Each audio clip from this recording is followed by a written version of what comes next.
नमस्कार। एसटिभी च्याटमा यहाँलाई हार्दिक स्वागत छ। म प्रकाश गिरी।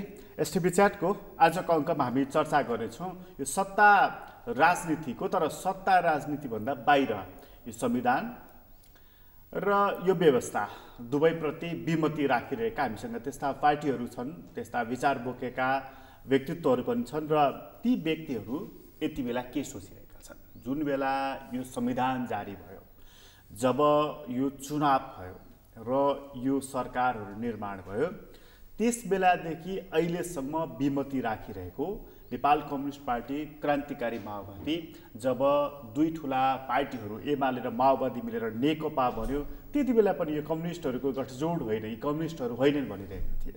फुटे। आज के भन्दैछन्? फुटेर पनि सग्लो छैनन् ती पार्टीहरू। त्यसपछि के भन्दैछन्? सरकार आज के भरे समर्थन फिर्ता लिने कि प्रधानमन्त्री स्वयं एक कदम अघि बढेर विश्वासको मत लिने, यो चर्चा चलिराखेको छ। त्यति बेला उनीहरू के भनिरहेका छन् र यो संविधान विश्वकै उत्कृष्ट संविधान हो भनिरहँदाखेरि त्यसमा अलिकति चिसो मन गरेर त्यस्तो होइन है भनिरहेको पक्ष आज के भन्दैछ?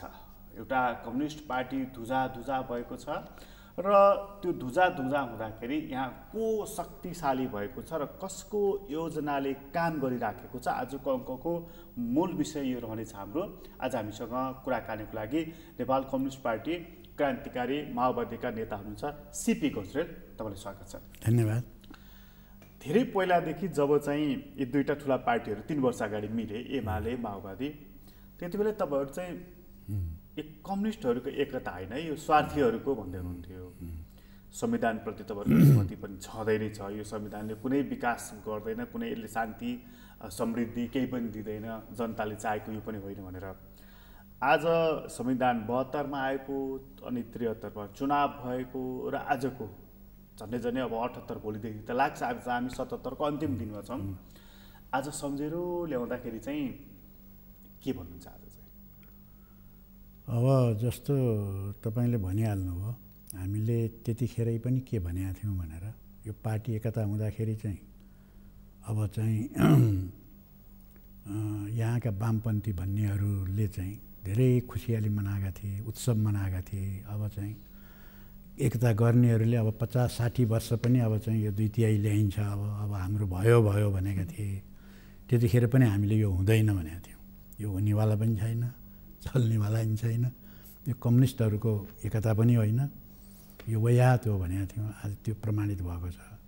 र यो संविधान त तपाईँले पृष्ठभूमिमा भनिहाल्नुभयो, संसारकै उत्कृष्ट भनेर भनेका थिए र अहिले त यो कुरो पुष्टि भइसक्यो। यो संविधानले अब यो देशलाई अगाडि बढाउन दिँदैन, सक्दैन भन्ने कुरा त प्रमाणित भयो, असफल भइसक्यो यो होइन, त्यो कुरो पनि पुष्टि भयो। त्यसकारण चाहिँ के हो त भने हामीले जुन यो उत्कर्षमा हुँदाखेरि, यो एकता उत्कर्षमा हुँदाखेरि, पार्टी एकता, त्यहाँबाट गएर संविधान जारी भएको बेलामा पनि एउटा उत्कर्षै थियो। त्यो बेलामा हामीले जुन भनेका थियौँ त्यो कुरो आज आएर पुष्टि भएको छ र जनताको एउटा ठुलै हिस्साले चाहिँ त्यसलाई चाहिँ स्वीकारेको छ। अहिलेको स्थिति चाहिँ त्यो छ। आफूलाई पनि ठिक भनेछौँ, ठिक मूल्याङ्कन गरेछौँ भन्ने लागिराखेको। हामीलाई नि त्यो अब आत्मविश्वास झन् बढेको छ र हामीले गरेको निर्णय सही भएको पुष्टि हुँदा त हामीलाई राम्रो लाग्यो। त्यो मैले हेर्दै थिएँ, एकजना कवि हुनुहुन्छ नि हरिभक्त कटुवाल, उहाँको एउटा कविता रहेछ, यो जिन्दगी खै के जिन्दगी भनेर। यसो हेर्दा अहिले मानिसहरू, तपाईँले जुन भन्नुभयो नि, हामीले एउटा मूल्याङ्कन गरेका थियौँ, एउटा विश्लेषण गरेका थियौँ नेपालको राजनीतिको सन्दर्भमा र वामपन्थी आन्दोलनको सन्दर्भमा। अब उनले भनेको यो जिन्दगी खै के जिन्दगी, अहिले मानिसहरूले भनेको त यो राजनीति के राजनीति भन्ने छ नि त होइन। यसो हेर्दा हाम्रो राजनीतिलाई हेरेरै उनले त्यो कविता लेखे जस्तो लाग्दैन तपाईँलाई? यो त अहिले त त्यो कुराहरू धेरैले लेख्न भन्न थालेका छन्। अब यहाँनिर एउटा कुरो चाहिँ के छ त भने, त्यसो भनिरहँदा एउटा प्रवृत्ति के छ भने सबै राजनीति एउटै हो, राजनीति भनेकै खराब हो भन्ने, सबै पार्टी उस्तै हुन्, सबैलाई एउटै डोकामा हाल्ने, एउटै डालामा हाल्ने, यो राजनीति नै खराब हो भन्ने नि। अनि राजनीतिक पार्टीका सबै पार्टी खराब छन् भन्ने नि, सबै नेता खराब छन् उही हुन्, सबै एउटै हुन् भन्ने नि। यो चाहिँ के हो त भने निराशावादी र यो चाहिँ अपरिपक्व र यो चाहिँ यसले चाहिँ के भने मान्छेमा भ्रम सृजना गर्ने खालका विचारहरू पनि यहाँ अभिव्यक्त भएका हुन्छन्। कुरो त्यस्तो होइन। राजनीति राम्रो पनि छ नराम्रो पनि छ, नेपालमै पनि हो। भनेको नराम्राहरू चाहिँ केन्द्रमा केन्द्रमा पुगे, राम्राहरू चाहिँ पछाडि परे, छायामा परे। हो, नराम्रो हावी भयो, अर्को पक्ष जुन हो त्यो सही पक्ष चाहिँ के हो भने त्यो पछाडि पर्यो। अथवा चाहिँ जो अहिले पछाडि छ त्यसले चाहिँ ठाउँ नपाएर, अवसर नपाएर नराम्रो हुनबाट जोगिएको हो त। त्यो अवसर पाएर भने त्यहाँ गएर सहभरण हुने अवसर त अब पाएकै हो होइन। हाम्रै कुरा गर्ने हो भने पाएकै थियौ नि। त्यहाँ हात उठाउन गएको भएदेखि आउनु हुँदैन तिमीले भनेर के भन्थ्यो र नेकपा डबल नेकपा बन्ने बेलामा सबैलाई आह्वान गरेकै थिए, हामीलाई भनेकै थिए। तर त्यहाँ हामी हात उठाउन गएनौँ। बाबुरामजीले एक दिन हात उठाउनु भयो, फेरि 2-3 दिनपछि त्यो हात तल झार्नुभयो फेरि। त्यस कारण त्यो बेला त सबैलाई अवसरै अवसर थियो नि त। तर त्यो अवसर प्रयोग गर्दाखेरि राष्ट्रलाई चाहिँ फाइदा हुन्थेन, जनतालाई फाइदा हुन्थेन, आफूलाई निजी त फाइदा हुन्थ्यो होला। त्यसो हुनाले हामीले त्यसलाई अस्वीकार गरेको न हो। त्यस कारण त्यहाँको अवसर हामीले कहिल्यै पनि खोज्दा पनि खोजेनौँ, नपाएकोमा कुनै चिन्ता पनि छैन। हामीले चाहिँ जनताले चाहिँ त्यो कुरा बुझिदिएनन्, हाम्रो चिन्ता त्यही नै। तपाईँहरूको चिन्ता चाहिँ सबै राजनीतिक कर्मीहरूलाई, सबै पार्टीहरूलाई एउटै आँखाबाट हेरे जनताले भन्ने तपाईँहरूको चाहिँ चिन्ता चाहिँ त्यो चिज होइन। जनताले त्यसरी हो भने एक थरीले त्यो चिजहरूलाई बढाएर व्याख्या गरिरहेका छन् र त्यसले भ्रम परेको छ। तर यो हाम्रो राजनीतिले के दियो त? आज त बिहानदेखि राति नसुतुन्जेलसम्मको चर्चाको विषय यही नै हो नि त होइन। यो वर्षभरिकै कुरा गर्ने हो भने आज हामी अन्तिम दिनमा छौँ, भोलिबाट त नयाँ सम्वत सुरु हुन्छ। यो वर्षभरिकै कुरा गर्ने हो भने त हाम्रो राजनीति यति धेरै बरालिन्छ, यति धेरै बिग्रन्छ, यति धेरै विग्रहमा जान्छ र यति धेरै निराशा दिन्छ भनेर त मानिसहरूले कल्पना गरेको विषय थिएन नि त। भयो त त्यही। यहाँ न कुनै एउटा पार्टीले त्यो माखे साङ्लोलाई तोड्न सक्यो, न कुनै नेताले त्यस्तो करिस्मेटिक काम गर्न सक्यो। हेर्दाखेरि त फलानु राजनेता रे, फलानु चाहिँ कुनै के नेता रे, फलानु क्रान्तिकारी रे, यता छन् जार्गनहरू प्रयोग गरिएका। तर माखो मरेको त छैन फेरि। त्यो चाहिँ हामीले त्यसको कारणको बारेमा पनि तपाईँसँगै कुरा गर्दा पनि कतिचोटि मैले भनेको पनि थिएँ, हामीले त्यो कुरा भनेका थियौँ। यो स्थिति पैदा हुनुको मुख्य कारण चाहिँ के हो त भन्दाखेरि त्यो जुन नेपालमा जुन एउटा जनक्रान्ति भएको थियो, जनयुद्ध भनौँ अथवा के भनौँ, आमूल परिवर्तनको ठुलो लडाइँ भएको थियो, त्यहाँ रगतको खोलो बगेको थियो। त्यसले प्राप्त गर्ने उपलब्धि र त्यसले जुन परिकल्पना गरेर त्यो त्यत्रो चाहिँ महान घटना घटेको थियो होइन, क्रान्ति भएको थियो, त्यो नै पराजित भयो र प्रतिक्रान्ति भयो। प्रतिक्रान्तिपछि चाहिँ के भयो भने सबै चिज उल्टिएर अब चाहिँ के भयो भने उल्टिएपछि के भने जुन खराब तत्त्वहरू थिए ती माथि गए, राम्रो तत्त्व त्यो पुरियो त्यहाँ तलतिर है। अनि त्यसपछि चाहिँ के भने खराब चिजलाई राम्रो भनिदिएर चाहिँ त्यसलाई चाहिँ प्रचार प्रसार गर्ने अनि त्यसलाई चाहिँ जबरजस्ती चाहिँ लागू गर्ने कोसिस गरियो, जुन कुरो सही नै थिएन होइन, गलत थियो। त्यस कारण चाहिँ यो नेपालमा केही नभएको त होइन नि। जस्तो राणा शासन पनि हटेकै हो नि त। त्यो हटेको भनेर भ्रम पालिएको कसैले होइन। राणा शासन हटेकै हो, राजतन्त्र नै हटेकै हो नि त। अब अहिले राजतन्त्र त छैन, त्यो नभएको होइन। तर के भने त्यो राजतन्त्र हटेपछि जुन व्यवस्था आउनु पर्थ्यो। तर तपाईँ त्यो अघि प्रतिक्रान्तिको कुरा गरिदिनु हुन्थ्यो नि। क्रान्ति भयो, क्रान्तिको ठाउँमा प्रतिक्रान्ति हावी भयो भने मतलब त्यो राणा शासन हटे पनि, पञ्चायत हटे पनि, राजतन्त्र हटे पनि के मतलब हो र? होइन, त्यो चाहिँ के हुन्छ भने यो चाहिँ लामो लडाइँ हो। यो राजनीतिक परिवर्तनको सङ्घर्ष धेरै लामो हुन्छ। त्यो कुनै बेला के हुन्छ भने नियमअनुसार त सही पक्षले जित्नुपर्ने हो, जनताकै विजय हुनुपर्ने हो, त्यो कुरा सही हो। तर शक्ति सन्तुलनको पनि कुरा आउँछ राजनीतिमा। शक्ति सन्तुलन कसको पक्षमा छ? राष्ट्रिय अन्तर्राष्ट्रिय शक्ति सन्तुलन कसको पक्षमा छ? अस्थायी रूपमा चाहिँ त्यसैले जित्छ। उसको पक्षमा शक्ति सन्तुलन भयो भने त्यसले जित्छ। यहीँको घटनालाई लिउँ न। पछिल्लो घटना घटेको मान्छेहरूले के भन्छन् भने त्यो गोयल आएर गइसकेपछि चाहिँ सबै सिनारियो बदलियो नि। यही भित्र पनि सिनारियो बदलियो भनेपछि शक्ति सन्तुलन कसको पक्षमा गयो? यहाँको नेपालको राजनीतिमा एकछिन म उतातिर फर्केर हेरौँ हामी। एकपल्ट यो जब सरकार बनिसकेपछि, डबल नेकपाको सरकार बनिसकेपछि बाहिरी शक्तिहरूमा चीन हावी भयो जस्तो देखिया थियो होइन। चीन हावी भयो जस्तो देखिया थियो। यतिसम्म भयो कि यहाँको पार्टीले, डबल नेकपाले चीनका नेताहरूलाई त्यहाँका राजनीति प्रोफेसरहरूलाई बोलाएर ल्याएर प्रशिक्षण पनि लिए। त्यतिसम्म पनि भयो।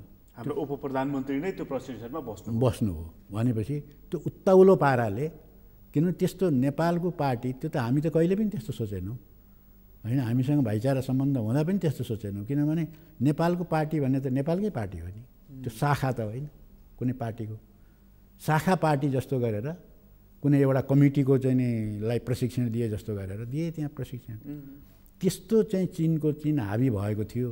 उल्टिएर त्यो परिघटनापछि के भने उल्टिएर अब अहिले चीन पाखा लाग्यो। अब भारत हावी भयो। भारत अमेरिका एलायन्स चाहिँ हावी भएको छ यहाँ। त्यही भएर एमसिसी पास गर्नुपर्छ भनेर आवाजै उठाउन थाले मान्छेले निर्लज्ज भएर। ल हेर्नुहोस्, भनिसकेपछि त अर्को पक्ष हावी भयो नि त। अन्तर्राष्ट्रिय शक्ति केन्द्रहरूमा पनि अर्को पक्ष हावी भयो। भनेपछि जब चीन हावी भएको थियो त्यहाँ देशका दुई ठुला कम्युनिस्ट पार्टीहरू मिले, त्यो मिल्नुमा पनि चीनको कहीँ न कहीँ रोल थियो, एकदमै थियो। यो अहिले फुट्नुमा पनि चीन कमजोर हुनु एउटा कारण र भारत र अमेरिकाको लबी बलियो हुनु महत्त्वपूर्ण कारण हो त? हो, एकदम बाह्य कारण चाहिँ त्यो। तर के भने निर्णायक चाहिँ भित्री नै हुन्छ। ओली नभइदिएको भए, ओलीको यो भूमिका नभएको भए त गोयलहरू त हुन्थे नि त, छँदै थिए नि, त्यो त रह त सधैँ छ इन्डियामा। सधैँभरि उनीहरूले त्यही भूमिका खेल्न सक्छन् भन्ने त होइन नि। त्यहाँ पात्रहरू पनि उनको लागि अनुकूल चाहिन्छ। त्यसकारण चाहिँ के भयो त भने अहिले हाम्रो प्रतिक्रान्तिकारी शक्तिहरू हावी भएको बेला छ। त्यसकारण क्रान्तिकारी शक्तिहरू सबै उनीहरूमाथि प्रतिकूलता मात्रै छ क्रान्तिकारी शक्तिहरूमाथि। भनेपछि कम्युनिस्ट पार्टीहरू अहिले यो धुजा हुनु, टुक्रा टुक्रामा विभक्त हुनु, एउटै घरमा 3-4वटा चाहिँ चुलो चौको राख्नु भनेको यस पछाडि यो कुन सूत्रले काम गर्यो? यही अमेरिका भारतको अलायन्सले नै काम गर्यो? होइन, बाह्य रूपमा त्यसैले काम गरेको छ। किनभने अमेरिका त त्यो चाहँदैन थियो नि नेपालमा कम्युनिस्टहरू फुलेर राम्रो भएर। उनीहरू कम्युनिस्ट त थिएनन्, तर अमेरिकाको आँखामा कम्युनिस्टै हुन्थ्यो। कम्युनिस्ट नाम पनि राख्नु हुँदैन अमेरिकाको लागि। मनमोहनजीले भन्नुहुन्थ्यो क्या पहिला एकपल्ट, म अमेरिका गएर आइसकेपछि एउटा भेटघाट राख्नु भएर चाहिँ मलाई नि बोलाउनु भएको थियो चितवनमा। म त्यहाँ गएको थिएँ। म अमेरिका गएर कन्भिन्स गर्न खोजेँ मैले कि तिमीहरू कम्युनिस्ट भनेर भ्रममा नपर, हामी त यो उसमा आइसकेको कम्युनिस्ट हौँ, त्यसकारण तिमीहरू भ्रममा नपर, सहज रूपले नेपालमा अगाडि बढ्न देऊ भनेर मैले भनेको। अनि यो कम्युनिस्ट नाम किन राखेको त भने यो त राख्नुपर्छ भने, यो झन्डा किन राखेको त यो भने, होइन यो त राख्नै पर्छ नि त, हाम्रो परिचय त्यही हो भने मैले। यो हुँदासम्म तपाईँहरूलाई हामी विश्वास गर्नु, यो दुईवटा पनि हटाउनुहोस् बल्ल अनि त्यहाँबाट आउनु होला भनेर भने। यस्ता पो रहेछन् अमेरिकन भन्नुहुन्थ्यो उहाँले। उनीहरूलाई त्यो पनि कम्युनिस्ट भनेको त गाली न हो अमेरिकामा उनीहरूको लागि। भनेपछि त्यो बाह्य कारण चाहिँ यो अमेरिका र भारत एलायन्स नयाँ बनेको अलायन्स भयो। आन्तरिक कारण चाहिँ कम्युनिस्ट पार्टी यसरी धुजा हुनुमा आन्तरिक पक्ष चाहिँ कसको कारणले, को मार्फत अथवा कसले चाहिँ यो ठाउँमा? आन्तरिक पक्ष चाहिँ के हो त भने पहिलेको चाहिँ एमालेको चाहिँ दक्षिणपन्थमा पतन, उसले संसदीय बाटो चाहिँ नि अवलम्बन गर्यो होइन। संसदबाट हुँदैन भन्ने कुरा चाहिँ त्यो प्रमाणित हो कम्युनिस्ट आन्दोलनमा। संसदीय व्यवस्थाले चाहिँ यो देशलाई समृद्धिमा लान सक्दैन, विश्वलाई परिवर्तन गर्न सक्दैन भन्ने स्थापित तथ्य हो कम्युनिस्ट आन्दोलनमा। तर उनीहरूले के गरे भने त्यही बाटोलाई अङ्गीकार गरे। अनि त्यहाँबाट जुन माओवादी थियो, नेकपा माओवादी, त्यसको नेतृत्व गरेको प्रचण्डहरू पनि पछिल्लो चरणमा गएर त्यहीँ सामेल भए। फेरि त्यही संसदीय त्यसैमा सामेल भए, उनी सामेल भए। र के भयो भने त्यहीँबाट कम्युनिस्ट आन्दोलनमा चाहिँ विचलन त्यहाँबाट आइसकेपछि अब के भयो त भने कम्युनिस्ट आदर्शको सिद्धान्तको कुरा रहेन। अब त्यहाँ फाइदा कताबाट हुन्छ भने न भयो, त्यो अवसर त्यागिसकेपछि त के भयो, त्यो परित्याग गरेपछि त। आजै मैले एउटा तपाईँ यहाँ हिँड्ने बेलामा यसो पढेको थिएँ, एउटा अनौठो समाचार पनि आएको थियो। अब अहिले चाहिँ प्रचण्डहरू, माधवजीहरू र बाबुराम उपेन्द्रजीहरूको बिचमा पार्टी एकता हुँदैछ भन्ने पनि एउटा छ मैले कहीँ पढेको, त्यो चर्चा नै आइरहेको। अब के भयो र जोसँग गरे नि भयो त्यो एकता। किनभने जब सिद्धान्त नीति विचारसँग केही मतलब छैन, फाइदासँग आफ्नो फाइदा, आफ्ना परिवारको फाइदा अनि आफ्नो पार्टीको फाइदा, बढीभन्दा बढी पार्टीको। तर पार्टीमा जब विचार चाहिँ दोस्रो पक्ष हुन्छ अथवा गौण हुन्छ, त्यो त भिड नै हुन्छ फेरि। हो, त्यसैको परिणाम हो। मैले भने नि तपाईँले ठिक बेलामा यो भिडको कुरा गर्नुभयो। अनि यो भिडले त जुन बेला जतातिर नि जान्छ नि है, यो भिड तन्त्र नै हो। विचार, राजनीति, सिद्धान्त, आदर्श केही पनि नभएपछि त अब त्यो कता जान्छ भन्ने कुराको त के ठेगान भयो। अनि कम्युनिस्ट आन्दोलन धुजा हुनुको मुख्य कारण चाहिँ आन्तरिक कारण चाहिँ त्यो। तर त्यति हुँदाखेरि पनि यो भिड तन्त्रमा पनि जसको बढ्ता भिड हुन्छ, अस्ति हामीले देख्यौँ नि त होइन, ओली पक्षधरको ठुलो भिड कि माधव नेपाल प्रचण्ड पक्षधरको ठुलो भिड भनेर भिड प्रदर्शन गर्ने प्रतिस्पर्धा चल्यो नि यो देशमा झन्डै 2 महिना। भिड तन्त्रमा पनि ठुलो भिड जम्मा गर्नु सक्नुपर्छ। ठुलो भिड जम्मा गर्नको लागि ठुलो सङ्गठन चाहिन्छ, ठुला नाराहरू, ठुला आश्वासनहरू चाहिन्छ, भाषणै गर्ने पनि ठुलो माइक चाहिन्छ नि त। अनि त्यत्रो ठुलो अहिले तपाईँको शब्द सापट्टि ल्याउँ डबल नेकपा, त्यत्रो डबल नेकपा थियो, टुट्यो फुट्यो, दुईतिर भए।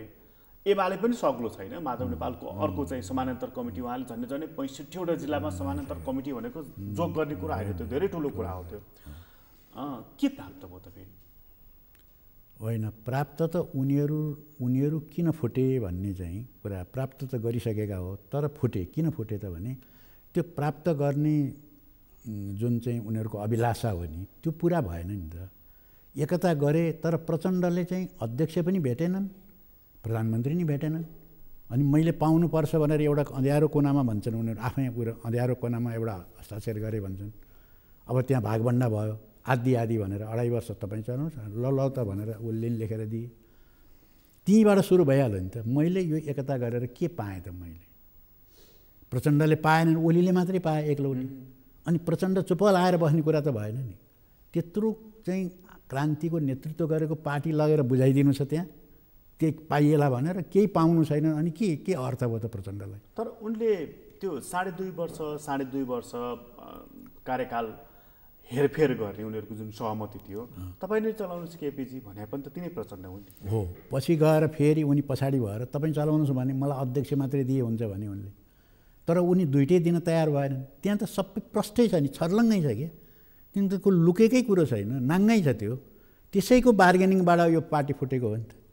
पार्टी फुट्नुको परिणामस्वरूप चाहिँ यो स्थिति पैदा भएको, त्यसले जनताले दुःख पाए। किनभने त्यो पार्टी त सरकारमा भएको, सरकारभन्दा बाहिर भएको पार्टी फुटेको भएदेखि त्यति ठुलो हुन्थेन, किनभने सरकारमा हुँदैन थियो, सरकारमा त्यसको असर पर्ने थिएन। अहिले त हेर्नुहोस् त सरकारै कस्तो बनेको छ हेर्नुहोस् त। यहाँ केन्द्रीय सरकार मात्र होइन, प्रदेश सरकार पनि त्यस्तै छ। मान्छे जस्ता भेटे पनि ल्याएर आउँछ भनेदेखि अब त्यो कुनै ज्ञान पनि छैन, चेतना पनि छैन, दिमागमा कुनै योजना पनि छैन, भिजन पनि छैन। यस्ता मान्छेले अहिले शासन चलाइरहेको छन् हेर्नुहोस् त। त्यसको भोग्नु कसले पर्यो? देश र जनताले भोग्नु पर्यो आखिरमा गएर।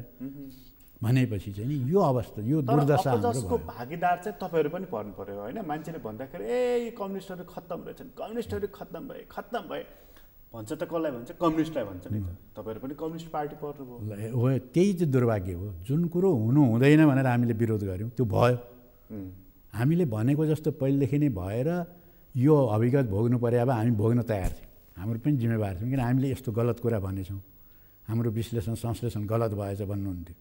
हामीले जुन कुरो हुनु हुँदैन भनिआएका थियौँ त्यही कुरो गर्दै गए, अनि त्यही कुरो हुँदै गएको छ। त्यसको परिणामले यो भोग्नु परेको छ। अनि तिमीहरू पनि त कम्युनिस्टै हो भनेका छन्, भनिदिएका छन्। तिमीहरू पनि त राजनीति गर्ने हो, यो राजनीति नै काम नलाग्ने, पार्टी नै काम नलाग्ने, कम्युनिस्ट त झन् सुन्नै नहुने। हिजो त एउटा उसमा चाहिँ झन्नै एकजनाले चाहिँ हातै छोड्न आँटेको थियो फेरि, कम्युनिस्ट के भनेर चाहिँ त चोर हो, कम्युनिस्ट चोर होस् भनेर एकजनाले त त्यहाँ एउटा कार्यक्रममै भनिरहेको थियो। भनेको मतलब चाहिँ नि अब म त्यो कम्युनिस्ट होइन, अथवा म त्यो सरकारी कम्युनिस्ट होइन, म अर्को कम्युनिस्ट हुँ भने पनि मुक्ति पाउनेवाला हुनु न त होइन। त्यो भ्रम पार्न खोजिएको छ। मुक्ति त हामीले नगरेको चाहिँ नि ऊ त कहाँ लाग्छ र हामी। तर मैले एउटा कुरा नबुझेको, ल ठिक छ तपाईँहरू त्यो अभियानमा सामेल हुनु भएन, तपाईँहरूको अलग्गै कम्युनिस्ट पार्टी छ, तपाईँहरूको अलग्गै एलायन्स मोर्चा छ, तपाईँहरूको अलग्गै विचार छ, ओके ठिक छ, तपाईँहरूको सङ्गठनको नेचर पनि फरक खालको छ, ठिक छ, यो मैले माने। तर जस्तोसुकै भए पनि कम्युनिस्टकै नाममा, वामपन्थीकै नाममा सरकार त चलिराखेको थियो नि त, करिब 2/3 मत ल्याएर। त्यो फुट्दाखेरि, त्यो टुटफुट हुँदाखेरि, एकले अर्कोलाई गाली गर्दाखेरि चित्त त तपाईँहरूको पनि दुख्या होला नि। हामीलाई चित्त दुख्ने कुरा त केही पनि थिएन त्यसमा। तर के भने अलिकति लाज लाग्ने कुरा चाहिँ भयो त्यहाँ। कम्युनिस्ट भनेको छ त्यस्तो गाली गरेको छ, एउटाले 19 पेजको गरेको छ, अर्को 38 पेज नै गरेको छ, भुँडी फराफर गरेको छ, के को नाममा? कम्युनिस्ट पार्टीको नाममा गरिरहेको छ। हामीले त उनीहरूलाई कम्युनिस्ट पार्टी नै मानेको छैन, त्यस कारण त्यो झगडा कम्युनिस्ट पार्टीभित्रको झगडै मानेका छैनौँ हामी। भनेपछि उनीहरूको झगडाले म कम्युनिस्ट हुँ भनेर यसरी उभिएर सडकमा टकटक हिँड्नको लागि पनि लाज मर्दो मान्छेलाई लाज लाग्नु भयो नि। कम्युनिस्टको नाममा त्यो भयो, अर्को पार्टीको नाममा भइदिएको भए त केही थिएन, हामीलाई त्यसले छुनी थिएन। उहाँहरूले लाजै मर्दो बनाइदिनु, लाजै मर्नु भयो नि त त्यो। अब मान्छेहरू त कम्युनिस्ट भनेपछि ए तिनी होइन, तिनी भए जस्तै होइन भन्ने भयो नि त मान्छेले। त उहाँहरूले लाज मानिराख्नु भएको छ होइन? खोइ अब उहाँहरूलाई त त्यस्तो छैन। अब उहाँहरूलाई त अब सत्ताको लागि सङ्घर्ष जोड गरिरहनु भएको छ, अब त्यो त मजैले गरिरहनु भएको छ। त्यसो भए घरेलु कारण चाहिँ उहाँहरूको स्वार्थमा टक्कर पर्यो, टक्राउ भयो, त्यस कारण फुट्यो। बाह्य कारण चाहिँ तपाईँले भनिहाल्नु, भारत र अमेरिकाको एलायन्स हो, त्यसले कम्युनिस्ट पार्टीलाई धुजा पारिदियो भनेर। हो आन्तरिक र बाह्य दुईवटा कारण। यो कम्युनिस्ट आन्दोलनमा आएको भड्काव, उहाँहरूको जो दक्षिणपन्थी प्रतिक्रियावादतिर उन्मुख भएको जुन चाहिँ उहाँहरूको चरित्र हो नि, त्यो पार्टीको आन्तरिक कारण त्यो हो, बाह्य कारण चाहिँ त्यो हो जस्तो लाग्छ मलाई। तपाईँहरूको पनि त एउटा एलायन्स छ नि, तपाईँहरू, आहुतिजी, विप्लवजी, ऋषि कटेलजी, यो चारवटा पक्ष मिलेर जुन मोर्चा बनेको छ नि, यो चाहिँ कसको चाहनामा बनेको? अब यो अहिलेको आवश्यकताले बनेको हो, हाम्रो पनि चाहना हो भनौँ न। अब आवश्यकता हामी जसले बनाएका छौँ। यसमा बाह्य पक्षको पनि चाहना छ? बाहिएको छैन, हुने कुरै भएन नि। कुन पक्ष हो छ र? मैले सुने कि डबल नेकपा टुटफुटमा गइसकेपछि चीनले त्यो सदिच्छा तपाईँहरूलाई प्रकट गरेर चाहिँ यो एलायन्स बनेको भनेर। होइन, त्यो कुरा होइन। मैले बुझेँ, हाम्रो सन्दर्भमा चाहिँ त्यो कुरा हुँदै होइन। किनभने चीनले त्यतिखेर हामीलाई पनि भनेकै हो, हामीसँग राम्रै सम्बन्ध थियो। उहाँहरूको सजेसन के थियो भने तपाईँहरू पनि एकतामा जानुपर्छ, एउटै कम्युनिस्ट पार्टी बनाउन राम्रो हुन्छ भन्ने चाहिँ उहाँहरूको थियो। त हामीले त्यसलाई यो हाम्रो देशको परिस्थितिमा अनुसार गर्ने कुरा हुनाले हामीलाई नै छोडिदिनु भन्यौँ हामीले। तपाईँहरू जुन जनगणतन्त्रको कुरा गर्नुहुन्छ, यो संविधान ठिक छैन भनिराख्नु भएको छ र संसदीय परिपाटीले देशको उभो लाग्दैन भनिराख्नु भएको छ। चीनले त्यो कुरा चाहिँ रुचाएको छ त? अब चीनको अहिलेको इन्ट्रेस्ट चाहिँ के छ त भने सत्तामा गएर नै केही गर्न सकिन्छ भन्ने प्रष्ट रूपले त्यो छ उहाँहरूको। सत्ता बाहिर बसेर सङ्घर्ष गरेर क्रान्ति गरेर अनि गर्ने भन्ने त्यो बाटो अहिलेको लिडरसिपलाई त्यति चाहिँ मन पराउँदैन। किनभने उनीहरू पनि एउटा चाहिँ विश्व व्यवस्थामा चाहिँ एउटा भूमिका उनीहरूले खोजिरहेका छन्, होइन? वैधानिक भूमिका उनीहरूले खोज्छन् नि अहिलेको चाइनाले त। हो, पनि लगभग पुँजीवादी भइसक्यो होइन? त्यस कारण चाहिँ उसलाई एडजस्ट गर्नको निम्ति जुन सजिलो बाटो हुन्छ उसले त्यही लिने कुरा भइहाल्यो। त्यस हुनाले उनीहरू के चाहन्छन् भने हामी थोरै विचार राजनीति यताउतिमा चाहिँ कम्प्रोमाइज गरेर पनि सरकारमा गइदिए हुन्थ्यो भन्ने चाहिँ उनीहरूको चाहना छ। किनभने सरकारसँग डिल गर्ने उनीहरूको नीति छ अहिले। भनेको तपाईँको संसदीय परिपाटीमै यही पुँजीवादी लोकतन्त्रमै तपाईँहरू पनि आइदिए हुन्थ्यो भन्ने उसको पनि चाहना छ। होइन, उनीहरूलाई संसदीय लोकतन्त्रप्रति बढ्ता आस्था भएर विश्वास भएर त्यो गरे होइनन् उनले। त्यो अरू कुनै व्यवस्थाबाट पनि सरकारमा जाने कुरा हो। किनभने उनीहरूले त त्यो अभ्यासै गरेका छैन चीनमा त।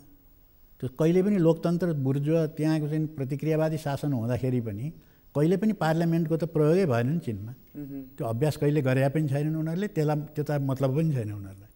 त्यस कारण लौ यो चाहिँ एकदम आदर्श व्यवस्था आयो नेपालमा, अब यताबाट चाहिँ हुन्छ भनेर त्यो समर्थन गरेको पनि होइन उनीहरूले। भनेपछि तपाईँहरूले क्रान्ति गर्छौँ उस्तै परे सशस्त्र क्रान्ति पनि गर्छौँ भनेर जुन बेला बखतमा भन्नुहुन्छ नि, त्यो कुरा उसलाई त्यति निको लाग्दैन। त्यति निको लाग्दैन। किन गर्नु? त्यो बाटो अहिले चाहिँ अपनाउने होइन भन्ने खालको अहिले चाइनिजको लिडरसिपको भएको हुनाले अनि हामीलाई चाहिँ उहाँहरूले सजेसन दिनु फेरि हामीले अन्यथा ठानेका छैनौँ।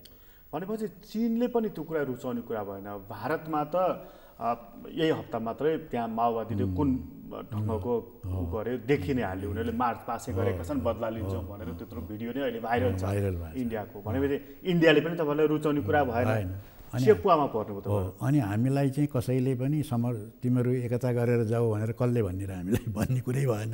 त्यो हामी आफ्नै विवेकले आफ्नै खुट्टामा उभिएर हामीले त्यो गरेको। आफ्नै खुट्टामा उभिएर गर्नुभयो। त्यसमध्येको एकजना सहयात्री भनौँ न, मोर्चामा रहेको नाताले विप्लवजीहरू हुनुहुन्थ्यो, उहाँले सरकारसँग 3 बुँदे सहमति गर्नुभयो। 3 बुँदे सहमति गरेर अहिले त 8-10 जना सेक्युरिटी फोर्स पनि बोकेर विप्लवजी हिँडिराख्नु भएको छ काठमाडौँमा। त्यहाँनिर पनि तपाईँहरूको एउटा खुट्टामा त चोट लाग्यो नि त। अब यो विषय चाहिँ के हो भने अब उहाँहरूको पार्टीको विषय हो मूलतः। किनभने यो मोर्चामा राखेर छलफल गरेर मोर्चाले निर्णय गरेर यो 3 बुँदे सहमति भएको होइन। त्यो आवश्यक पनि थिएन फेरि, किनभने संयुक्त मोर्चामा त पार्टीहरू त स्वतन्त्र हुन्छन्। तर मोर्चाको मूल एउटा नीति त हुन्छ नि त, मोर्चाको पनि त एउटा सामान्य सिद्धान्त त हुन्छ नि त। त्यो मोर्चाको नीति फलो गर्नुभयो त विप्लवजीले? होइन, मोर्चामा हामीले पनि तपाईँले यहाँ राखेर पासै गराउनु पर्थ्यो यहाँबाट भनेर हामीले पनि माग राखेनौँ। किनभने हामीले अन्तर्राष्ट्रिय मान्यता अनुसारको मोर्चा बनाउने नै हो। मान्यता अन्तर्राष्ट्रिय मान्यता के हो भने मोर्चा जब बन्छ भने त्यहाँ अलग अलग पार्टीहरू जब हुन्छन्, पार्टीहरू स्वतन्त्र हुन्छन्, पार्टीले आफ्नो नीतिहरू निर्माण गर्न पाउँछन्। त्यस्ता कुराहरूलाई पार्टीलाई स्वतन्त्र छोडिदिनुपर्छ भन्ने भएको हुनाले हामीले इन्ट्रेस्ट पनि लिएनौँ। उहाँहरू तपाईँको के बुँदामा गर्दै हुनुहुन्छ कसो, उहाँहरूले चाहेको भएदेखि त्यो यस्तो यस्तो बुँदा भनेर छलफल गर्दाखेरि त हामी छलफलै गर्दैनौँ त भन्ने थिएनौँ हामीले। तर उहाँहरूले त्यो गर्नु भएन, हामी सहमतितिर जाँदैछौँ भन्नुभयो, त्यति सूचना दिनुभयो उहाँहरूले। जानकारी चाहिँ थियो हामीलाई, यो बुँदामा गर्दै हुनुहुन्छ भन्ने त हामीलाई थिएन। 3 बुँदे सहमति गर्नुभयो उहाँले? गर्नुभयो। तर 3 बुँदे सहमति गरे पनि उहाँले भने जस्तो सरकारले जो उहाँहरूको मानिसहरूलाई थुनिएको छ, राखिएको छ, त्यसलाई छाडेको त छैन। छाडेको छैन। हो, यो चाहिँ के हुनु पर्थ्यो भने सम्झौता भइसकेपछि त त्यो प्रति इमान्दार हुनु पऱ्यो नि दुवै पक्ष, तब न त्यो अर्थ हुन्छ। नत्र भने त त्यो के भने एउटाले अर्कोलाई धोका दिनको निम्ति चाहिँ झुक्क्याउनको निम्ति पनि सम्झौता गरियो भने त त्यो त सम्झौतै भएन क्या त्यो त। अब तपाईँ विप्लवजीलाई व्यक्तिगत रूपमै पनि चिन्नुहुन्छ, वामपन्थी राजनीतिलाई त अब तपाईँहरू चाहिँ आत्मपान त निल्नु नै भएको छ। वात त क्या बडा अनौठोसँग चाहिँ नि विप्लवजीहरूले जसरी 3 बुँदे सहमति गर्नु भने त्यति छिट्टै चाहिँ हस्ताक्षर गर्नुहुन्छ भन्ने लागेको थियो तपाईँहरूले? लागेको थिएन। सम्झौता गर्दैछौँ भन्नेपछि त सम्झौता त हुन्छ होला भनेका थियौँ, त्यति चाँडै हुन्छ होला जस्तो पनि लागेको थिएन। त्यो 2-3 दिनमै भइहाल्यो उहाँहरू अनौठो ढङ्गले। अनौठो ढङ्गले त्यति भयो। अब तर के भने त्यो होमवर्क उहाँहरूको पहिलेदेखि नै भइरहेको छ भन्ने पनि थाहा भयो पछि होइन। त्यो त्यहाँ गएर चाहिँ चाँडै भएको हो भन्ने जस्तो पनि लाग्यो। तर जे होस् त्यो प्रकारका चाहिँ 3 बुँदेमा उहाँहरूको सहमतिमा हुन त विप्लवजीहरूको व्यक्तिगत उहाँहरूको पार्टीगत विषय भयो त्यो। तर तपाईँहरू मोर्चामा आबद्ध भएको हुनाले त्यो सहमतिबाट विप्लवजीलाई के लाभ भयो राजनीतिक? अब यो तत्काल हेर्दाखेरि लाभ भएको कुरा चाहिँ के भयो त भने उहाँहरूको पार्टीमाथिको प्रतिबन्ध हट्यो। त्यो चाहिँ त्यो रिजल्ट देखिने चाहिँ त्यो भएको छ। र केही साथीहरू चाहिँ त्यहाँ छुट्नुभयो, केही चाहिँ जसको चाहिँ अदालतमा गएको थिएन केस, त्यस्ता खालका चाहिँ जो कस्टडीमा मात्रै राखिएको थियो, अनुसन्धानमा राखिएकाहरूलाई त केहीलाई सरकारले छोडिदियो। त्यो चाहिँ त ठोस उपलब्धि भन्नु पऱ्यो त्यसको होइन। तर अरू बाँकी चाहिँ के भयो त भने अब अरू जसको अदालतमा केसहरू छन्, लिडर एउटा ठुलो कार्यकर्ताको सेक्सन त्यहाँ त जेलैमा छ, जबकि उहाँहरूले चाहिँ सबैलाई रिहाई हुन्छ भनेर चाहिँ सहमति गरिएको हो। त्यो मिलाउने काम त सरकारको हो भन्ने थियो, तर अहिलेसम्म त्यो देखिया छैन। त्यसकारण चाहिँ अब यो प्रश्न चिन्ह त खडा भयो नि। अब यता सरकारले पनि ती जो मानिसहरू पक्राउ परेका छन् तीलाई रिहाई गरेको छैन, यता विप्लवजीले पनि आफूसँग भएका हतियारहरू सरकारलाई बुझाउनु भएको छैन। सरकारले पनि शङ्काको नजरले हेरेको छ नि। कतातिर मैले हेर्दै थिएँ गृहमन्त्रीजीको कि उहाँहरूलाई अलिकति निगरानी राख्नुपर्छ, किनभने हतियार सरकारलाई बुझाउनु भएको छैन भनेर। गृहमन्त्रीले भनेको कुराहरू त बडा ध्यान दिनुपर्ने कुराहरू हुन्छ। त्यो पनि इमान्दारीपूर्ण कुरा भएन। किन भएन भने यो हतियारको कुरा त सम्झौता हुनुभन्दा अगाडि पो उठ्नुपर्छ। त्यो बेला नै उठ्छ तपाईँहरूको हतियार के गर्ने कसो गर्ने। हामीसँगै भएको वार्तामा हतियार सेनाको विषयमा त्यत्रो लामो चाहिँ महिनौँ वर्षौँ चाहिँ बहस त्यहीँ भयो। त्यो त हुने विषय हो नि त। एउटा हतियार उठाइसकेको पार्टीको हतियार कति छ, के छ, त्यो विषयको के गरी व्यवस्थापन गर्ने भन्ने विषय त ठुलो विषय हो नि। त्यो त वार्ता टुङ्गिनुभन्दा हस्ताक्षर हुनुभन्दा अगाडि गरिने कुराहरू हुन् नि त। त्यो हस्ताक्षर भइसकेपछि यो कुरा उठ्नु भनेको मतलब चाहिँ के हो त? त्यो होइन नि, त्यो त इमान्दारीपूर्ण तरिका भएन। मतलब यहाँ भाँडिँदैछ कुरा भन्ने, भाँडिँदैछ भन्ने कुराको सङ्केत हो। त्यो एक पक्ष चाहिँ यदि यतिखेर चाहिँ सरकारले चाहिँ हतियारको कुरा उठाउँछ भने त्यो चाहिँ सरकारले गरेको गलत कुरा हो। त्यो सम्झौतामालाई धोका दिएको कुरा भयो नि। यहाँनिर चाहिँ विप्लवजीले हामीसँग कुनै पनि प्रकारको हतियार छैन भन्नु पनि त धोकाधडी हो नि होइन? कसले पत्याउँछ? होइन, त्यो उहाँहरूको कुरा हो। सरकारले पत्याइदिएपछि तपाईँ हामीहरूले किन टाउको दुखाउने कुरा? सरकारले त्यो त नपत्याउने त सरकार इन्फर्मेसन त सरकारलाई भन्ने कुरा पनि। हामी त कति हतियार छन् भनेर खोज्दै त हिँडेका छैनौँ, हाम्रो चासोको विषय नै होइन हाम्रो। भनेपछि सरकारले छैन भन्ने कुरा विश्वास पत्याइदिएपछि त अब अरूले त्यहाँ प्रश्न उठाउने कुरो पनि भएन। तर आज त्यही सरकारले चिसो मन गरेर आशंकासहित प्रश्न गर्न थालेको छ विप्लवजीको समूहलाई। त्यही गलत हो नि त। त्यहाँनिर चाहिँ अविश्वास पलाउनु थाल्यो अब भनेर। हो, त्यो गलत हो नि, त्यो प्रक्रिया होइन नि, त्यो कुनै पनि सम्झौता त्यसरी हुँदैन नि। अब भनेको त्यो 3 बुँदे त त्यो 3 बुँदे अनुसार त विप्लवजीको एउटा सहमतिमा हस्ताक्षर गर्नुभएको छ उहाँले कि सबै खालका कुराहरू सहमतिबाट गरिनेछ भनेर। अब फेरि आन्दोलन, फेरि क्रान्ति, फेरि विद्रोह, के मतलब रहन्छ यी कुराहरूको? त्यही त, त्यो सम्झौताको माथि प्रश्न चिन्ह चाहिँ खडा भयो। अब एउटा चाहिँ यो पछिल्लो कुरा हो, गृहमन्त्रीले यो भनेको चाहिँ पछिल्लो कुरा भयो यो। त्योभन्दा अगाडि पनि सम्झौता भइसकेपछि, रिलिज नभइसकेपछि आशंका त पैदा भयो, किन भएन त अब भन्ने। त्यो चाहिँ लागु हुनु पऱ्यो नि त्यो सम्झौता त। किन यताबाट ब्रेक भयो जस्तो लाग्दैन विप्लवजीहरूबाट, किन यो बिचमा कुनै घटना पनि घटेको छैन उहाँहरूको तर्फबाट। अब भनेपछि सरकारले चाहिँ उतापट्टिका मान्छेहरू छोडिरहेको छैन। तपाईँहरू जुन मोर्चामा आबद्ध हुनुहुन्छ, तपाईँहरू चाहिँ यो संविधानको र व्यवस्थाको बर्खिलाफमा हुनुहुन्छ, यसले काम गर्दैन भनेर प्रष्टसँग भनिराख्नु भएको छ। विप्लवजीले सरकारसँग गरेको सहमतिमा चाहिँ नि सबै खालका कुराहरू सहमतिको आधारमा गरिनेछ भनेपछि त उहाँको वैज्ञानिक समाजवाद, एकीकृत जनक्रान्ति, यी चिजहरू त उहाँले त्याग्नुभयो भन्ने अर्थ त्यो सोझै दिएन र? अब ती विषयमा कतिपय हाम्रा असहमति छन्। अब हाम्रो मोर्चा चाहिँ एउटै बनाएर गरिसकेपछि त्यो असहमतिमा हामी आन्तरिक रूपले छलफल गर्ने भन्ने हामीले विचार गरेको हो। यो सार्वजनिक रूपले टीका टिप्पणी उहाँहरूको बारेमा हामीले किन गरेका छैनौँ भने मोर्चा छ, त्यहीँ गएर छलफल गरौँला। भइ पनि राखेको छ, फेरि त्यो प्रश्न उठि पनि राखेको छ। अब उहाँहरूले जन्मसङ्ग्रहको कुरा गर्नुभएको छ। एकातिर चाहिँ यो लोकतान्त्रिक गणतन्त्र, अर्कोतिर चाहिँ वैज्ञानिक समाजवाद राखेर अब ऊ गर्नुपर्छ, जन्मसङ्ग्रह गर्नुपर्छ भन्ने कुरा नि उठेको छ होइन। भनिसकेपछि यो कतिसम्म चाहिँ हुने कुरा हो यो? संसारमा यस्तो दुनियाँ अहिलेसम्म भाषै छैन विश्वको इतिहासमा भन्ने कुरा पनि आयो। जे भए पनि यी कुराहरू चाहिँ छन्, तर के भनेदेखि ती चाहिँ अब हामीले आन्तरिक छलफल गरेर अगाडि बढाउँ भन्ने चाहिँ हाम्रो भएको हुनाले हामीले यसलाई सार्वजनिक गरेका छैन। विप्लवजीसँग अझै पनि बार्गेनिङ पावर भएको र त्यो पावर हुँदाखेरि पनि हातमाथि पर्ने अवस्था छ र राजनीतिक रूपमा? अब त्यो त खोइ अब हामी त्यति धेरै देख्दैनौँ होइन, तर उहाँहरूको पनि एउटा आकलन त होला नि त, त्यसै भनेको त होइन होला होइन, उहाँहरूको आफ्नो आकलन होला। फेरि तपाईँहरूको कुरा गर्दाखेरि चाहिँ तपाईँहरूले यो जुन यो व्यवस्थाको र यो संविधानको चाहिँ विरुद्धमा जुन बोलिराख्नु भएको छ नि, यसलाई मान्दैनौँ हामी भनेर, यसमा आवाज अरूले पनि उठाएका छन्। अहिले आफ्ना आफ्ना छन्, सबैका स्वार्थ र सबैका चाहनाहरू छन् त्यहाँनिर। तपाईँहरूको चाहना जसरी जनगणतन्त्र भएको छ, कसैको त राजतन्त्र पनि त छ नि त फेरि चाहना। आखिर त त्यही संविधान बनेको छ। अहिले समयले खोजेको, अहिले समयले चाहेको कुरा चाहिँ के हो जस्तो लाग्छ तपाईँलाई? अब अहिले खोजेको के हो भने मान्छेहरूले एउटा सरल ढङ्गले के सोध्छन् भने राजनीतिक व्यवस्था जे भए पनि होस्, भ्रष्टाचार नभएपछि, विकास भएपछि त भइगयो नि। खोजेको त त्यही हो नि जनताले त। व्यवस्था जेसुकै होस् न, के मतलब भन्छन्। तर त्यो व्यवस्थाको कुनै भूमिका नहुने भए व्यवस्थाको लागि यति ठुलो लडाइँ संसारमा किन हुन्थ्यो?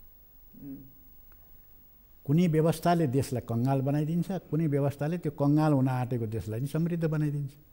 अनि व्यवस्थाको चाहिँ भूमिका केही पनि छैन। विकास भइहाल्यो, भ्रष्टाचार नभए भइहाल्यो भनेर पनि मान्छेले लाटो सोझो भन्छु म त्यसलाई, लाटो बुद्धि भनौँ कि के भनौँ अब होइन, त्यो तरिकाले सोचेको पनि पाइन्छ। तर त्यो होइन, यथार्थ त्यस्तो हुँदैन। अब व्यवस्थाको त्यहाँ ठुलो भूमिका हुन्छ। अहिले हामीले नेपालको सन्दर्भमा भन्दै आएको, तपाईँलाई नि प्रश्न थाहा छ, सङ्घीय जनगणतन्त्रले नै अहिले समस्या समाधान गर्छ। अब हामीले भन्दै आएको छौँ त्यो कस्तो हुन्छ त भन्दाखेरि सन् 1949मा क्रान्ति भइसकेपछि चिनमा जनगणतन्त्रै आएको थियो। अहिले पनि नाम चाहिँ त्यही राखेका छन् होइन, पिपुल्स रिपब्लिक अफ चाइना नै भनिन्छ। पिपल्स रिपब्लिक भन्ने जनगणतन्त्र हो होइन।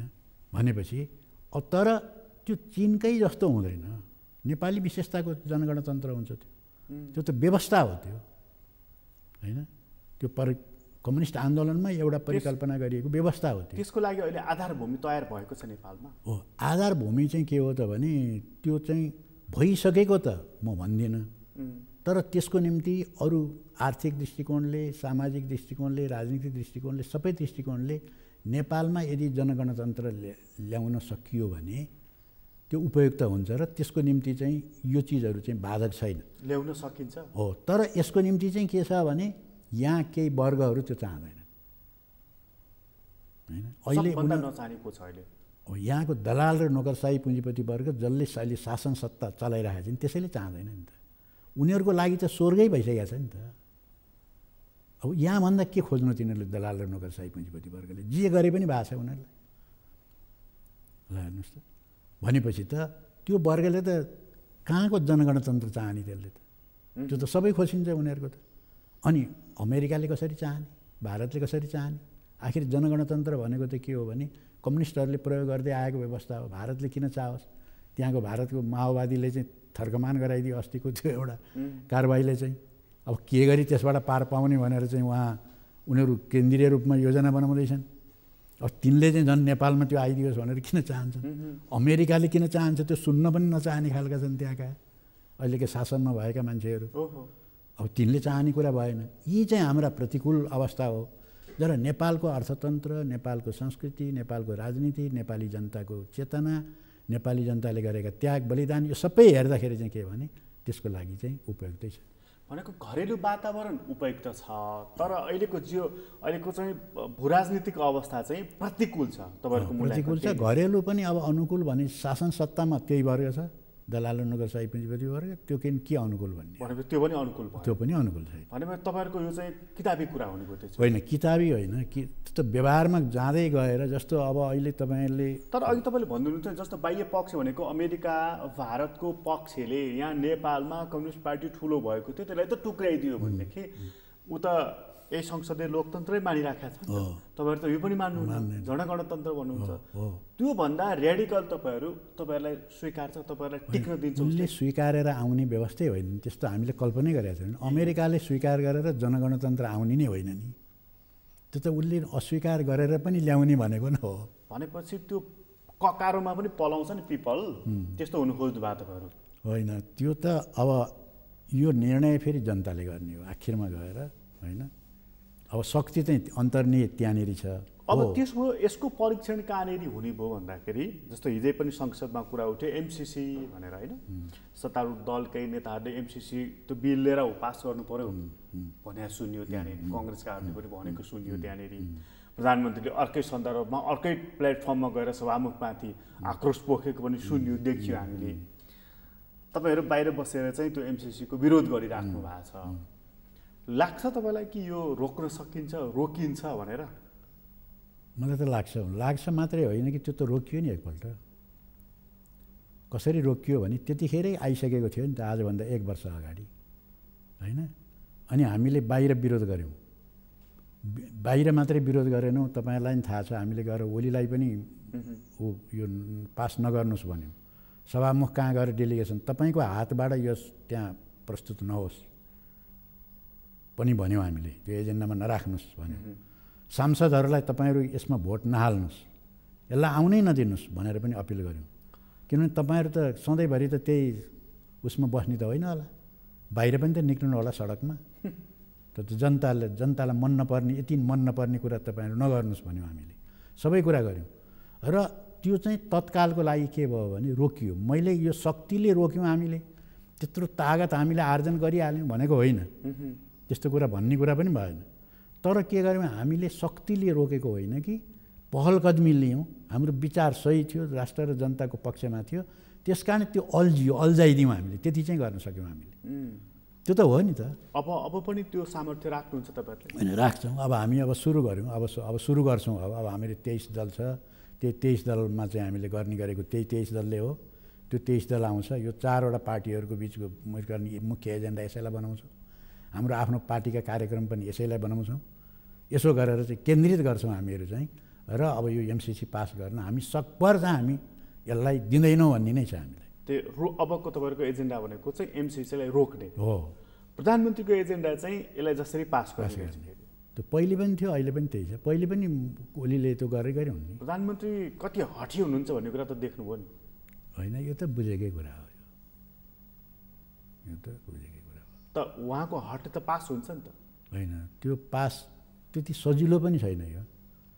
किन एउटा राष्ट्रघात यति नाङ्गो र डरलाग्दो राष्ट्रघात गर्नु चाहिँ चान्चुने कुरा पनि होइन। कतिपय सांसदहरूले कुन बुझाइले त्यो भनेका छन् मलाई थाहा छैन, तर यति चाहिँ डरलाग्दो राष्ट्रघात चाहिँ कोही मान्छेले चाहिँ नेपालमा गर्नलाई हिचकिचाउनै पर्ने खालको चाहिँ हुन्छ यो राष्ट्रघात होइन। त्यसो हुनाले त्यति सजिलो पनि छैन। यो एजेन्डामा प्रचण्डजीहरूले तपाईँहरूलाई साथ दिनुहुन्छ? अब उहाँहरूको पक्षले चाहिँ पहिले चाहिँ विरोध गरेकै हो र डबल नेकपामा त त्यहाँभित्र बहस भएर बहुमत केन्द्रीय सदस्यले पास गर्नु हुँदैन भनेर कार्यदल बनेर कार्यदलले रिपोर्ट पेश गरेर गरेको हो नि त।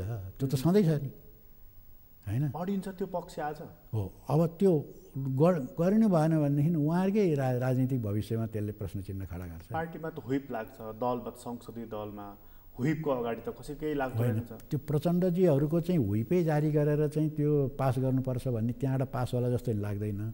माधवजीहरूको समूहमा पनि त्यो पासवाला जस्तो लाग्दैन। झलनाथजीको नेतृत्वमा बनेको थियो त्यो कमिटी, उहाँकै संयोजकत्वमा भीम रावलजीहरू त्यहीँ हुनुहुन्छ। भनेपछि यसपटक पनि एमसिसी संसदमा रोकिन्छ, जाँदा जाँदै फेरि पनि रोकिन्छ भन्ने तपाईँ? होइन, रोकिन्छ। अब हामी कोसिस गर्छौँ, किनभने हामी त संसदमा छैनौँ नि त। पास भयो भने चाहिँ के हुन्छ? पास भयो भने ठुलो आन्दोलन हुन्छ त्यसको विरुद्ध र त्यसलाई लागू हुन दिँदैन, जनताले दिँदैनन्। लागू पास भए पनि लागू गर्न दिन्न। हो, कसरी लागू हुने त्यस्तो भन्नुहोस् त। यहाँ आएर त्यहाँ त त्यसको अन्तिममा चाहिँ के हुन्छ भने अमेरिकी सेना नेपालमा ल्याएर यहाँ चाहिँ सैनिक अखाडा बढाएर यहाँबाट चिनसँग लड्ने योजना नै हो त्यो। यो एमसिसीको एजेन्डा चाहिँ भोलि तपाईँहरूलाई प्रचण्डजीसँग सहमतिको नजिक ल्याउने मूल एजेन्डा बन्न सक्छ? त्यो त कार्यगत एकताको एउटा इस्यु हो। त्यो पार्टी एकतासम्मको कुरा गरेको मैले होइन। पार्टी एकताको त यो हुने कुरै भएन होइन। एमसिसी विरोध गर्ने बित्तिकै पार्टी एकता हुने भन्ने त कुरो होइन। अहिले पूर्व माओवादीहरू एक हुनु पर्यो, एक ठाउँमा आउनु पर्यो भन्ने एउटा त्यो त्यो त्यो त्यो एउटा चाहिँ सेन्टिमेन्टल कुरा पनि चलिराखेको छ नि। त्यो अब गफ जस्तो भइसक्यो त। अब त्यो हुने कुरो होइन। त्यो कसैलाई मन लाग्यो भने गफ गर्दै हुन्छ। ए अब त्यो त्यस्तो हुन्छ, हुने कुरै भएन नि। को कहाँ पुगिसक्यो अब चाहिँ पूर्व माओवादी।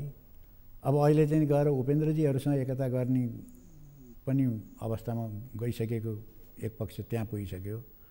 एमालेसँग विलय भएर त त्यहाँसम्मको भइसक्यो। यो राष्ट्रलाई नै त्यस्तो बनाइसके। अब त्यहाँ चाहिँ अब चाहिँ पूर्व माओवादी हो भनेर चाहिँ त्यो नाताले चाहिँ पार्टी एकता हुन्छ भन्ने त त्यो नहुने कुरा हो। त्यो असम्भव कुरा हो त्यो। तर चाहिँ के भने एमसिसीमा त राष्ट्रवादीले पनि गर्न सक्छ नि। देशभक्तहरू पनि एमसिसीमा आउन सक्छ। त्यो एमसिसी एउटा अलग मुद्दा भयो। त्यो एउटा मुद्दामा कार्यगत चाहिँ अथवा मोर्चा हुन सक्ने, कार्यगत एकता हुन सक्ने भयो। तर पार्टी एकताको कुरा चाहिँ अथवा हिजो हामी सँगै थियौँ, माओ विचारलाई बोकेर हामी सँगै लड्यौँ, एक हौँ भन्ने सम्भावना चाहिँ तपाईँ देख्नु छैन? सम्भावना छैन। प्रचण्डकै कारणले होइन। अब त्यो उनीहरूको समग्र पार्टीले नै त्यसलाई अस्वीकार गरिसकेका छ। अब माओवादीलाई नै अस्वीकार गरेर एकता गर्न गएको हो होइन। उनीहरू त संसदीय व्यवस्थालाई आत्मसात गरेर यही बाटोबाटै आउँछ समाजवाद भनेर हिँडेकाहरू। अब कहाँबाट त्यो मिल्दैन कहीँ पनि। भनेपछि त प्रचण्डजीको राजनीतिक करियर चाहिँ अब के लगभग चाहिँ अन्त्यतर्फ पुगेको देख्नुभयो? अब विचारको हिसाबले त उहाँको अन्त्य भएकै हो। सबै कुरो उहाँले छाड्नु भएकै हो। तर भौतिक रूपमा चाहिँ अब पार्टी ठुलो पार्टी बनाउनु भएको थियो होइन। त्यहाँ दौडधुप गर्नुभयो उहाँले, यसो गर्नुभयो, त्यसको चाहिँ ठुल्ठुला कुरा पनि गर्दै हिँड्नुभयो। अब अहिले आएर त त्यो पनि भएको छैन। अब फेरि उसँग पनि राजापासँग पनि मिल्ने जस्तो पनि कुराहरू सुनिराखेका छ। यीहरू त होला न अब कोसँग मिल्ने, कोसँग के गर्ने भन्ने त यो चलिरहने कुरा हो संसदीय पार्टीहरूको बिचमा। तर वैचारिक राजनीतिक विचारको हिसाबले, दृष्टिकोणको हिसाबले, कम्युनिस्ट आदर्शको हिसाबले त उहाँ त पहिलेदेखि नै धेरै भइसक्यो। यो हाम्रो अहिलेको राजनीति यति ठुलो विग्रहमा जानुमा, अघि तपाईँले भनेको शब्द यो क्रान्ति प्रतिक्रान्तिमा परिणत हुनुमा प्रचण्डजीको हात कति छ? उहाँको त ठुलो हात छ नि। यसमा त दुईवटा शक्तिहरूले चाहिँ प्रतिक्रान्तिमा भूमिका खेलेको हो नि त। एउटा त बाह्य शक्ति, मैले अमेरिका र भारत भइहालेँ। आन्तरिक शक्तिमा त प्रचण्डजी, बाबुरामजी पनि उहाँ दुवैजना। बाबुरामजी पनि हो नि त, उहाँ दुवै भएर त गरेको हो त त्यो सम्झौता। शान्ति सम्झौतामा त उहाँहरू दुइटैको हो नि त। भनेपछि त्यो प्रतिक्रान्तिमा चाहिँ प्रचण्ड बाबुरामको ठुलो पनि हात छ, आन्तरिक रूपमा त उहाँहरूको हो नि त। यो संविधान गुम्यो भने, यो व्यवस्था गुम्यो भने सबैभन्दा ठुलो घाटा कसलाई हुन्छ? अब यो त गुम्यो भनेदेखि जसले यसलाई बनाउनमा भूमिका खेले, बाह्य शक्तिहरू, यसलाई केही न केही अमेरिकालाई नै घाटा होला, भारतलाई नै घाटा होला, यी प्रचण्डजीहरू ऊहरू काङ्ग्रेसलाई नै घाटा होला। त्यही भएर त यो गुम्ने खतरा भयो भनेर बिचराहरू चिन्तित भएका छन्। किनभने यो संविधानै जाने भयो भनेर कत्रो चिन्ता छ उहाँहरूलाई, हुनु स्वाभाविकै हो। केपी ओलीजीलाई घाटा हुन्छ कुनै? केपी ओलीजी त योभन्दा पनि अब कहाँ पुग्नुहुन्छ त्यो उहाँहरूको त सीमै छैन। उहाँको कता पुग्नुहुन्छ भन्ने, कुन कुरा मान्नुहुन्छ। अब कसैले उहाँलाई राजतन्त्रसँग पनि जोड्न खोज्छन्, कसैले चाहिँ अब विदेशी हस्तक्षेप निम्त्याउँछ पनि भन्छन्। उहाँको चाहिँ पृष्ठभूमि, उहाँले जुन भूमिका खेल्नुभयो त्यो हेर्दाखेरि केही पनि भन्न गाह्रो छ उहाँको। तपाईँको ब्रह्मले के भन्छ? होइन, म अहिले चाहिँ उहाँको अब अनुमान कहाँसम्म पुग्नुहुन्छ भन्ने कुरा त उहाँको त्यो ठाउँ हुँदासम्म, उहाँको पावर हुँदासम्म, त्यो गर्न सक्ने ठाउँमा उहाँ हुँदासम्म उहाँले भूमिका खेल्ने। अहिले त्यो ठाउँमा हुनुहुन्छ, उहाँ प्रधानमन्त्री नै हुनुहुन्छ, त्यो पार्टीको नेता नै हुनुहुन्छ। खुइँ त्यो नेकपा एमालेको नाममा सबै भर्ती पनि खोलिरहनु भएको छ। माधवजीहरू हेरे हुनुहुन्छ। बादलजी सदस्य भइसक्नुभयो भनेपछि अब त्यो भन्न सकिँदैन। भनेको उहाँ कुन हदसम्म जान सक्नुहुन्छ भन्ने कुरा अनुमान गर्ने कठिन छ। उहाँ जुनसुकै हद पार गर्नुहुन्छ यसको अर्थ त्यो आयो। त्यही देखिन्छ उहाँको विषयमा।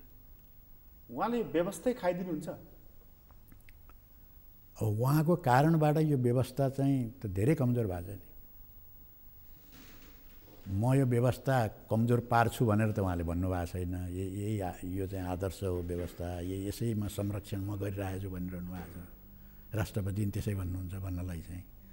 तर उहाँको कारणबाट चाहिँ यो व्यवस्थाका सारा ऊहरू नाङ्गिएका छन् र व्यवस्था त कमजोर भएको छ। लुलो भयो, कमजोर भएको छ व्यवस्था। कमजोर भएको व्यवस्था ढाल्नलाई त के गाह्रो भयो? अब हेरौँ। त्यसमा चाहिँ तपाईँले धन्यवाद दिनुहुन्छ होला केपी ओलीलाई? होइन, त्यो त हामी त त्यस्तो जनतालाई त्यत्रो दुःख दिएर त्यस्तो गर्न त चाहँदैन थियौँ नि। हामी त राष्ट्रले यत्रो दुःख पायो, व्यवस्था ढाल्नु खोजा त तपाईँहरूले पनि हो नि त। हामीले खोजा हो, तर हामीले चाहिँ योभन्दा राम्रो गराउनलाई नै आँटेको हो। जनतालाई दुर्दशा गराएर त हाम्रो चाहना त त्यस्तो थिएन नि। उहाँले दुर्दशामा पुर्याउनु हो नि त, राष्ट्रलाई, जनतालाई पुर्याउनु हो। यो त धेरैले भन्न थाले, पहिले त हामीले मात्रै भन्थ्यौँ। राजनीतिमा त्यस्तो मानिस दण्डित पनि हुन्छ नि त। अब त्यो चाहिँ के हुन्छ भने दण्डित गर्ने शक्ति चाहिँ को उदय भयो भने हुन्छ। त्यो मूल्याङ्कन सबैको हुन्छ, इतिहासमा सबैको मूल्याङ्कन हुन्छ। अझ राजनीति गर्नेहरूको त त्यो उसको मृत्युपछि पनि हुन्छ त्यसको मूल्याङ्कन। हस्, तपाईँलाई धेरै धन्यवाद। आदरणीय दर्शकबिन, तपाईँलाई पनि धन्यवाद। आज हामीले कुराकानी गऱ्यौँ सिपी गजरेलसँग। उहाँसँगको कुराकानीहरूलाई यति नै। एसटिभी च्याटबाट म प्रकाश गिरीलाई बिदा दिनुहोस्। सगरमाथा टेलिभिजन हेर्दै गर्नुहोला। नमस्कार।